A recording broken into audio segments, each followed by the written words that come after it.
இவ்வளவு மோசமான ஆட்சி இந்தியாவில் எங்கேயும் பார்க்க முடியாது. இன்னைக்கு அண்மையில் பாத்தீங்கன்னா பல்வேறு சம்பவங்கள்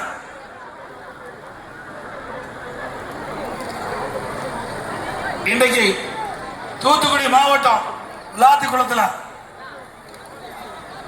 பாத்தீங்கன்னா பள்ளி மாணவி பள்ளிக்கு சென்ற பொழுது வீடு திரும்பல, அதை பாலியல் துன்புறுத்தி கொலை செஞ்சிருக்கிறாங்க. நல்லா சிந்திச்சு பாருங்க. அதே போல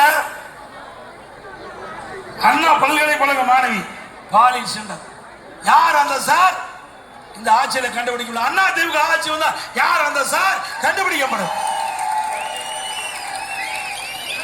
மதுராந்தகத்தில் இருசக்கர வாகனத்தில் சென்று கொண்டிருந்த பெண்மணியை கடத்திக்கிட்டு போய் பாலியல் சீண்ட கோயம்புத்தூர் விமான நிலையத்துக்கு அருகில ஒரு மாணவியும் ஒரு ஆண் நண்பரும் பேசிக் கொண்டிருக்கிறாங்க.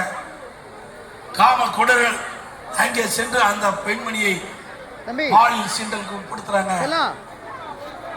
இப்படி பெண்களுக்கு பாதுகாப்பு இல்லாத ஒரு சூழலை தமிழகத்தில் நிலவி கொண்டிருக்கிறது.